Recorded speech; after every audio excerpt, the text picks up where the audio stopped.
Assalamualaikum warahmatullahi wabarakatuh. Alhamdulillahi rabbil alamin. Wassalatu wassalamu ala ashrafil anbiya'i wal mursalin wa ala alihi wa ashabihi ajma'in, amma ba'd. Salah satu rukun iman yang kelima adalah percaya kepada hari kiamat.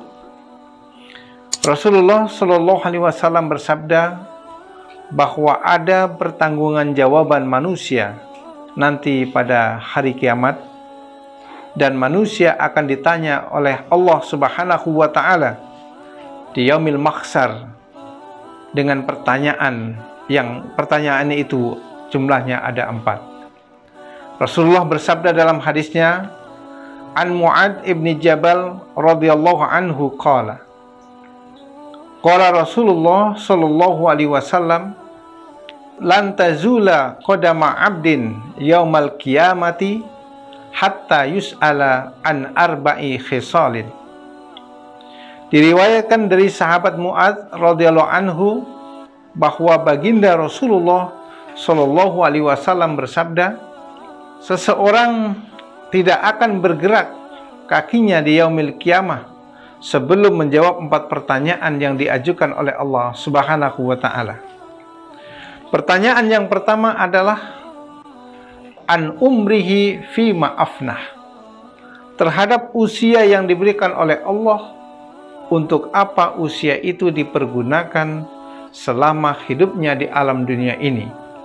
Allah Subhanahu wa Ta'ala memberikan usia kepada manusia, ada yang sampai 60 tahun, sampai 70 tahun, sampai 80 tahun, bahkan ada yang lebih. Tapi itu semuanya ada pertanggungjawabannya yang ditanyakan oleh Allah Subhanahu wa Ta'ala. Usia yang diberikan itu untuk apa dipergunakannya? Apakah bernilai kebaikan-kebaikan? Apa sebaliknya banyak keburukan-keburukan? Semuanya itu akan dimintakan pertanggungan jawabannya di hadapan Allah Subhanahu wa Ta'ala.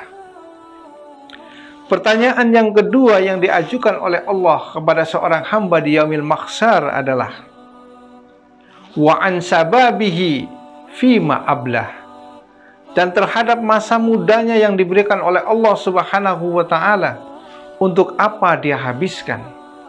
Masa muda yang begitu panjang, yaitu dari usia 0 sampai 40 tahun, masih dianggap usia yang muda.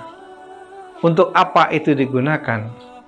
Apakah digunakan untuk menuntut ilmu, untuk menanam kebaikan-kebaikan? Apa justru banyak keburukan-keburukan dan kejahatan yang dilakukan?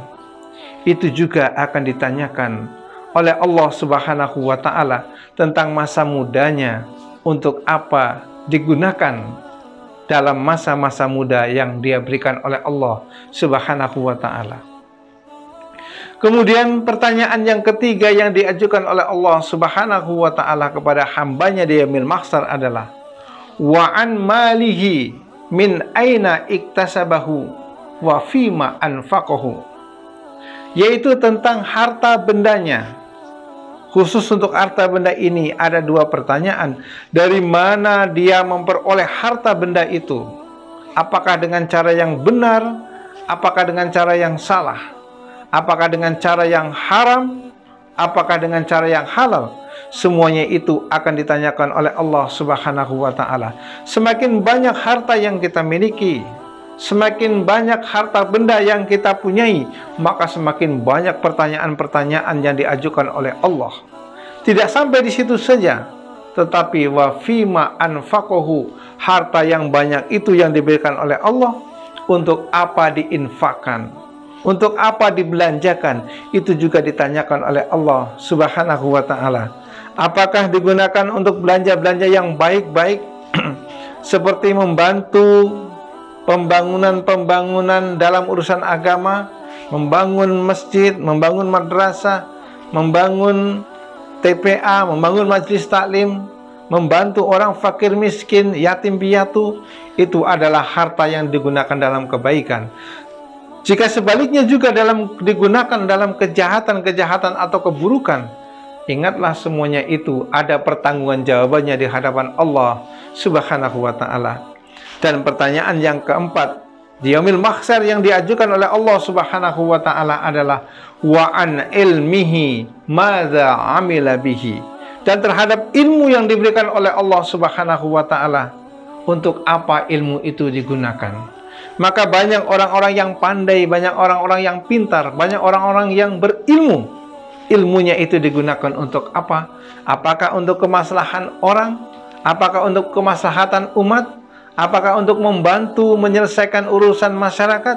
Atau justru sebaliknya, dengan ilmunya dia gunakan untuk menipu, untuk berbohong, untuk memintari orang-orang lain, sehingga dengan ilmunya dia manfaatkan untuk memperkaya dirinya misalnya, untuk membohongi orang sehingga memberikan keuntungan bagi dia. Semuanya itu adalah ilmu yang diberikan oleh Allah, akan dimintakan pertanggungjawaban jawabannya juga di hadapan Allah Subhanahu wa ta'ala.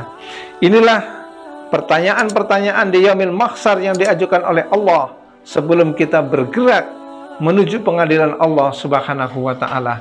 Demikianlah tausiah kita ini, semoga ada manfaatnya. Kurang lebihnya mohon maaf. Wassalamualaikum warahmatullahi wabarakatuh.